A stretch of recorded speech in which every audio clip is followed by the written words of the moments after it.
Hello dear students, I am Umashankar Nirmalkar, Assistant Professor, Bharati College of Pharmacy. Today we will discussing about drug used in congestive heart failure. This is the CHF.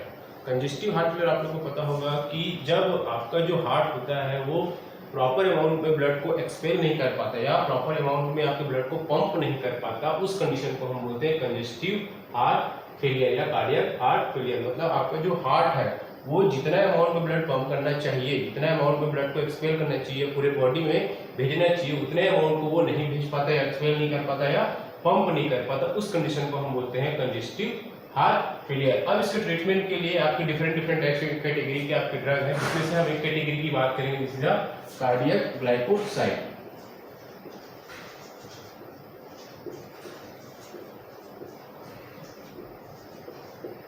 Cardiac glycoside is the most important drug for treatment of congestive heart failure. इस category के drug हैं आपके जो examples है आपके, ये आपके cardiac glycoside से जो आपका ग्लाइकोसाइड कैटेगरी के ड्रग है, जैसे आपका डिजिटैलिस लाइक ड्रग है आपका, तो आपको digitalis, digoxin, digitoxin, these all are cardiac glycoside. अब इसका हम एक्शन देखेंगे कि ये कैसे आपके कंजेस्टिव हार्ट फेलियर को ट्रीट करता है। तो कंजेस्टिव हार्ट फेलियर को ट्रीट करने के लिए इसके पास दो मैकेनिज्म होता है। दो मैकेनिज्म, एक होता है आपका इनडायरेक्ट मैकेनिज्म और एक होता है आपका डायरेक्ट मैकेनिज्म। तो हम देखते हैं कि आपका सबसे फर्स्ट हम देखते हैं कि आपका इनडायरेक्ट मैकेनिज्म क्या होता है। Indirect mechanism of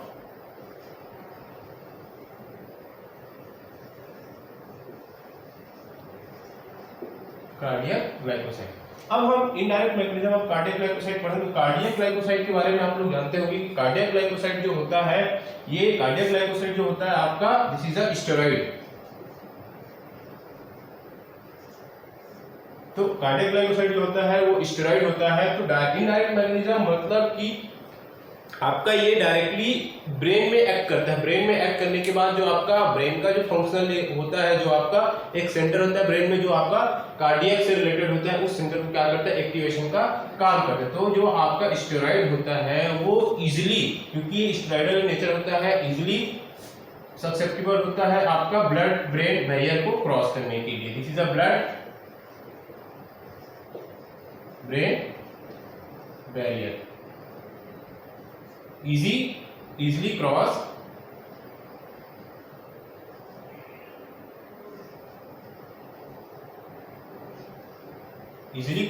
blood brain barrier. अब ये क्या ब्लड ब्रेन बैरियर को इजिली क्रॉस किया तो ये आपकी ब्रेन तक पहुंच गया, रीच इनटू दी ब्रेन। अब स्टेरॉइड है, इजिली क्रॉस किया किसको, ब्लड ब्रेन बैरियर को इजिली क्रॉस किया ब्लड ब्रेन बैरियर को, और वो ब्रेन तक पहुंच गया। ब्रेन में पहुंचने के बाद वो एक्टिवेट कर देता है या वो स्टिमुलेट कर देता है vagal stimulation. This is activate या एक्टिवेट वेगन नर्व या तो वेगन स्टिमुलेशन। स्टिमुलेशन का मतलब ही होता है एक्टिवेट करना। तो स्टेरॉइड है, ब्लड ब्रेन बैरियर को क्रॉस किया, इजीली ब्रेन तक पहुंचा और उसने क्या किया, फिर वेगन स्टिमुलेशन किया। अब वेगन स्टिमुलेशन की बात करेंगे तो वेगन स्टिमुलेशन किसके थ्रू होता है, तो आपको वेगन स्टिमुलेशन की बात करेंगे तो उससे पहले हम ये देखते हैं कि वेगन स्टिमुलेशन कैसे होता है। तो वेगन स्टिमुलेशन के लिए सबसे पहले ब्रेन में आपका होता है cardiovascular system, cardiovascular centre, this is a CVC। आपके ब्रेन में होता है कार्डियोवास्कुलर सेंटर, जो आपके कार्डियक फंक्शन को क्या करता है, मेंटेन करता है या कार्डियक फंक्शन को चलाने का काम करता है। तो ये आपका ब्रेन का फंक्शन हो गया जो आपके कार्डियोवास्कुलर सेंटर में एक्ट करता है। तो जो आपका ब्रेन है वो कार्डियोवास्कुलर सेंटर में एक्ट किया। कार्डियोवास्कुलर सेंटर में आपका एक और फंक्शन होता है आपका NTS का, nucleus tractus solitarius. This is a nucleus tractus solitarius, जो आपके मेडुला ऑब्लांगेटा में प्रेजेंट होता है। मेडुला ऑब्लांगेटा जो आपका कार्डियोवास्कुलर सेंटर जो है एक्टिवेट करता है किसको, NTS को, nucleus tractus solitarius. This is nucleus tractus solitarius जो आपके मेडुला ऑब्लांगेटा में प्रेजेंट होता है। इस न्यूक्लियस ट्रैक्टस सोलिटेरियस का रोल होता है वेगल स्टिमुलेशन का। अब आपका जो न्यूक्लियस ट्रैक्टस सोलिटेरियस है जो मेडुला ऑब्लांगा में प्रेजेंट है, वो आपके वेगल को क्या करता है या वेगस नर्व को क्या करता है, स्टिमुलेट करता है। तो वेगस नर्व को स्टिमुलेट करता है, तो वेगस नर्व का जो रोल होता है वो क्या होता है, दिस इज अ रिलीज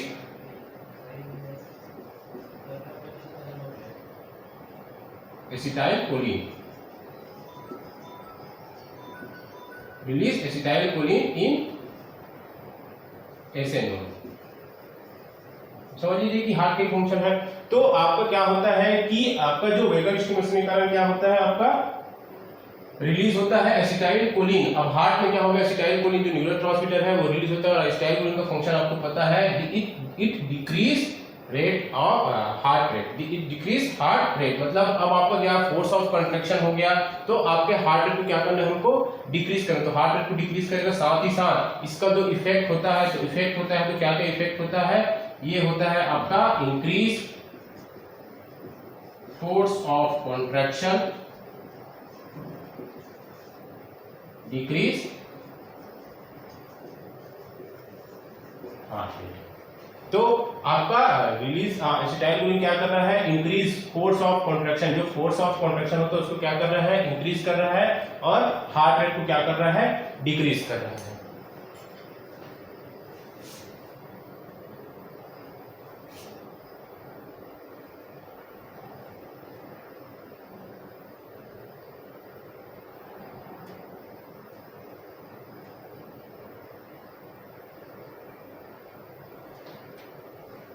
तो हम ये देख रहे थे कि आपका जो कंजेस्टिव हार्ट फेलियर में क्या हो रहा था, जो पंपिंग की कैपेसिटी है वो कम हो रही थी, मतलब उसका फोर्स क्या हो रहा था, कम हो रहा था। मतलब उसको फोर्स करने के लिए, मतलब उसको भेजने के लिए जो फोर्स चाहिए होता था वो कम हो रहा था, तो वो फोर्स क्या हो गया यहाँ पे, इंक्रीज हो गया है। और उसी कंडीशन के कारण आपका हार्ट रेट भी बढ़ रहा था, वो हार्ट रेट आपका यहाँ पे रिड्यूस हो गया है। तो फोर्स ऑफ कंट्रैक्शन को बढ़ाना ही आपका सीएचएफ का क्या हो गया, ट्रीटमेंट हो गया। मतलब पंपिंग कैपेसिटी कम हो गई, हार्ट की पंपिंग कैपेसिटी कम हो गई है, तो उसको बढ़ाने के लिए हमको क्या करना है, फोर्स ऑफ कंट्रैक्शन को बढ़ाना है। तो फोर्स ऑफ कंट्रैक्शन आपका एसिटाइलकोलिन के कारण बढ़ गया। तो एसिटाइलकोलिन का फंक्शन होता है ये हार्ट रेट को डिक्रीज करता है, साथ में आपका जो एसए नोड का फंक्शन है उसको भी ये रिड्यूस करता है, जिसके कारण से आपको फोर्स ऑफ कंट्रैक्शन भी बढ़ेगा। और साथ में ये आपका जो फीलिंग कैपेसिटी होता है, जो हार्ट की फीलिंग कैपेसिटी, मतलब उसमें ब्लड जो फील होता है उस कैपेसिटी को भी क्या करता है, इंक्रीज करने का काम करता है। क्योंकि ज्यादा अगर ब्लड भरेगा तो फोर्स ऑफ कंट्रैक्शन में ज्यादा ब्लड क्या होगा,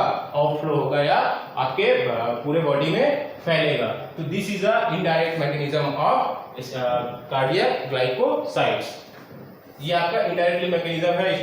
स्टेरॉइड कंपाउंड होता है आपका कार्डियक ग्लाइकोसाइड, ब्लड लेवल को इजीली क्रॉस करता है, जिससे ब्रेन में पहुंच जाता है। ब्रेन में आपका प्रेजेंट होता है कार्डियोवास्कुलर सेंटर, जो आपका न्यूक्लियस ट्रैक्टस सोलिटेरियस जो मेडुला ऑब्लांगा में प्रेजेंट होता है उसको स्टिमुलेट करता है। ये आपका वैगल स्टिमुलेशन के लिए रिस्पांसिबल होता है। वैगल स्टिमुलेशन के कारण ही आपका होता है रिलीज एसिटाइलकोलिन, और एसिटाइलकोलिन का फंक्शन ही होता है इंक्रीज फोर्स ऑफ कंट्रैक्शन और डिक्रीज हार्ट रेट। तो इंक्रीज फोर्स ऑफ कंट्रैक्शन को आप बोल सकते हैं chronotropic effect, increase chronotropic effect, और डिक्रीज हार्ट रेट को बोल सकते हैं आप डिक्रीज या निगेटिव आइनोट्रॉपिक इफेक्ट। तो आपका फोर्स ऑफ कंट्रैक्शन हो जाता है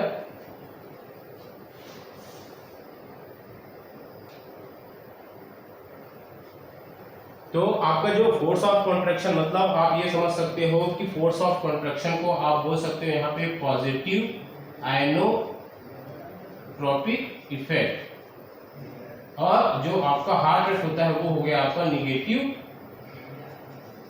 क्रोनोटॉपिक इफेक्ट। तो आपका पॉजिटिव आइनोट्रॉपिक मतलब आपका इंक्रीज, निगेटिव क्रोनोट्रॉपिक मतलब डिक्रीज। तो आइनोट्रॉपिक का मतलब होता है फोर्स ऑफ कंट्रैक्शन, क्रोनोट्रॉपिक का मतलब होता है आपका रेट ऑफ हार्ट या हार्ट रेट। तो इस कंडीशन में आपका ये ट्रीटमेंट करता है। तो this is the indirect mechanism of cardiac glycoside.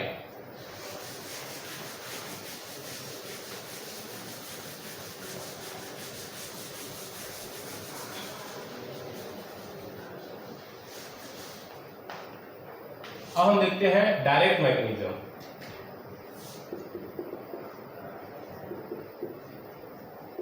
Direct mechanism of cardiac glycoside, मतलब डायरेक्टली कैसे वो एक्ट करके आपके कंजेस्टिव हार्ट फेलियर को रिड्यूस करता है।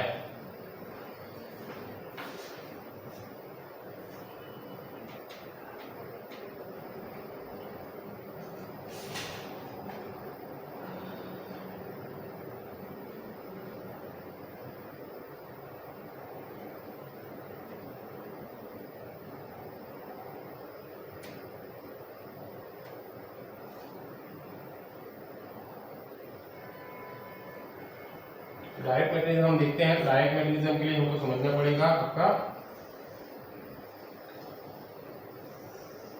दिस इज अ सेल, यहाँ पे आपके दो पंप होते हैं, this is a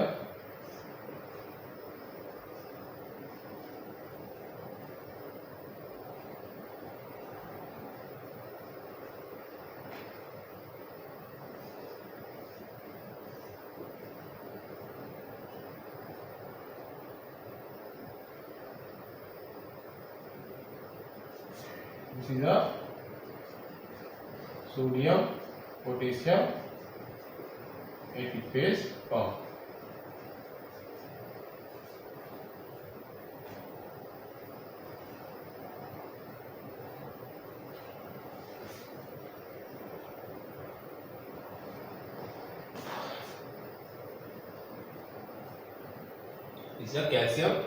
calcium sodium pump. तो इस कंडीशन में आपका और एक चीज देखेंगे, यहाँ पे आपका एक प्रेजेंट होता है, this is a SR sarcoplasmic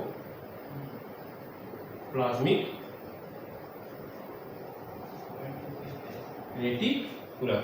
तो अगर हम एक सिंपल सेल की बात कर रहे हैं तो यहाँ पे क्या हो रहा है कि कैल्शियम का जो लेवल है वो क्या हो रहा है, अब कैल्शियम के लेवल को क्या करना है, हमको इंक्रीज करना है। मतलब आपका जो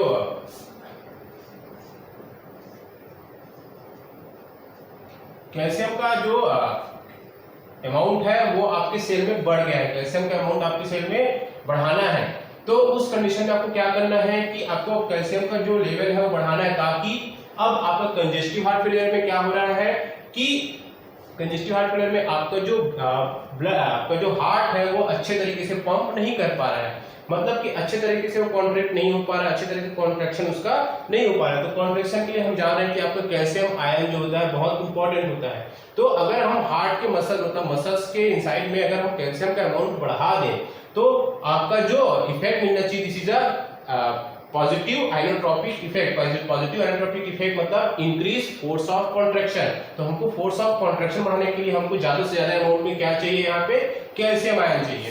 तो जो आपका सार्कोप्लाज्मिक रेटिकुलम होता है उसमें भी आपका calcium storage of calcium ion, ये आपके कैल्शियम आयन को क्या करता है, स्टोर करके रखा रहता है। तो इसको भी हमको रिलीज करवाना ताकि आपका जो कैल्शियम का अमाउंट है वो बढ़े। तो इस कंडीशन में क्या होता है कि आपका कैल्शियम आयन जो होता है इनसाइड द सेल होता है वो एक दूसरे पंप के through, this is sodium calcium pump. Sodium calcium pump के थ्रू क्या हो रहा है, ये आपका जो कैल्शियम जो एक्सेस अमाउंट में कैल्शियम है क्या हो रहा है आपके बॉडी से या आपके सेल से बाहर जा रहा है। मतलब यहाँ पे कैल्शियम का अमाउंट क्या हो रहा है, डिक्रीज होता जाता है। ये पूरा फंक्शन आपका रोटेटरी चलते रहता है, जिसके कारण से आपको यहाँ पे कैल्शियम का आयन क्या होता है, बढ़ नहीं पा रहा है। तो आपको तो ऑलरेडी डिसीज है कंजेस्टिव हार्ट फेलियर, उस कंडीशन में आपको सेल के इनसाइड में क्या चाहिए, कैल्शियम आयन ज्यादा अमाउंट में चाहिए। तो वो कैल्शियम अमाउंट यहाँ पे रुक नहीं पाता है क्योंकि ये बनता है और ये आपका जो पंप होता है कैल्शियम सोडियम पंप होता है उसके थ्रू क्या हो जाता है आपका, this is a calcium sodium pump. तो इस कैल्शियम सोडियम पंप के थ्रू क्या हो जाता है, ये बाहर चला जाता है। यहाँ पे सोडियम आया, सोडियम बाहर, तो ये आपका एक प्रोसेस चलते रहता है। तो इस आपका कंजेस्टिव हार्ट फेलियर में क्या करना है, हमको आपके हार्ट का जो रेट होता है, आपका जो फोर्स ऑफ कॉन्ट्रैक्शन होता है उसको हमको क्या इंक्रीज करना है। तो फोर्स ऑफ कॉन्ट्रैक्शन को इंक्रीज करने के लिए हमको कैल्शियम का अमाउंट बढ़ाना पड़ेगा इनसाइड दी सेल या इनसाइड दी कार्डियक सेल। तो इस कंडीशन में आपको जो ड्रग होता है cardiac glycoside, all drugs are act on sodium potassium ATPase pump, they inhibit the sodium potassium आपका ATPase pump। डिटॉक्सिन की बात करेंगे, डिटॉक्सिन की बात करेंगे, डिटॉक्सिन की बात करेंगे, तो कार्डियक ग्लाइकोसाइड क्या कर रहा है, आपका जो सोडियम पोटेशियम एटीपेज पंप है, सोडियम पोटेशियम एटीपेज पंप है, उसको क्या कर दिया इसने, इनहिबिट कर दिया, इसको इनहिबिट कर दिया। तो इसको इनहिबिट करने के कारण आपका जो सोडियम का अमाउंट है, सोडियम का अमाउंट है यहाँ पे बढ़ जाता है, सोडियम का अमाउंट यहाँ पे बढ़ जाता है, तो वो आपका एक रेशियो बनता है, दिस इज अ,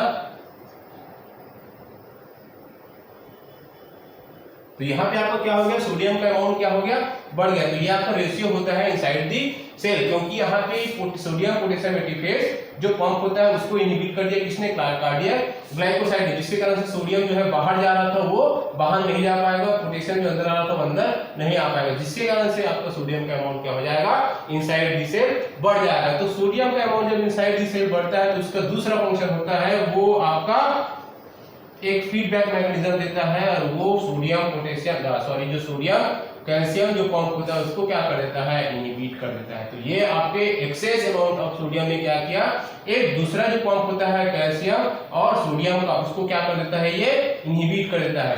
तो इनहिबिट करने के कारण जो आपका कैल्शियम आयन है आपकी बॉडी से बाहर जा रहा था, वो आपके सेल से बाहर जा रहा था, वो अब सेल के बाहर नहीं जाएगा, मतलब अल्टीमेटली यहाँ पे क्या हो जाएगा, इसका अमाउंट इंक्रीज हो जाएगा। और साथ ही जो आपका इंक्रीज अमाउंट ऑफ जो आपका कैल्शियम रहता है वो आपका वापस स्टोर हो जाता है सार्कोप्लाज्मिक रेटिकुलम में, जो आपका राइनोसिन रिसेप्टर से आपका रिलेटेड होता है, या आपका एक्सेस अमाउंट जब होता है कैल्शियम तो आपके सेल में या आप सेल में आपका बाहर आ जाता है। तो इस कंडीशन में आपका क्या हो गया, यहाँ पे आप कैल्शियम का अमाउंट बढ़ रहा है, कैल्शियम का अमाउंट बढ़ रहा है, तो कैल्शियम के कारण आपका क्या हो जाएगा, अल्टीमेटली कॉज हो जाएगा इंक्रीज या positive inotropic effect. This is a increase force of contraction. तो फोर्स ऑफ कॉन्ट्रैक्शन को ही हमको बढ़ाना था, मतलब कॉन्ट्रैक्शन का जो फोर्स होता है, कॉन्ट्रैक्शन का जो फोर्स होता है, ब्लड पंपिंग कॉन्ट्रैक्शन होगा, आपका कॉन्ट्रैक्शन होगा, तो आपका जो पंप आपका हार्ट है वो अच्छे से पंप करेगा, जिसके कारण से आपका हार्ट मसल अच्छे से कॉन्ट्रैक्ट होगा, जिसके कारण से ब्लड का फ्लो बढ़ेगा। वही हमको क्या करना था, कंजेस्टिव हार्ट फेलियर की कंडीशन में आपको फ्लो कम हो जाता है, उसको हमको बढ़ाना था। तो ये फोर्स ऑफ कॉन्ट्रैक्शन बढ़ेगा तो आपका ब्लड का फ्लो भी बढ़ेगा, आपका हार्ट का फंक्शन नॉर्मल हो जाता है कार्डियक ग्लाइकोसाइड को यूज करके। तो ये आपका ट्रीटमेंट हो जाता है कंजेस्टिव हार्ट फेलियर का। Thank you.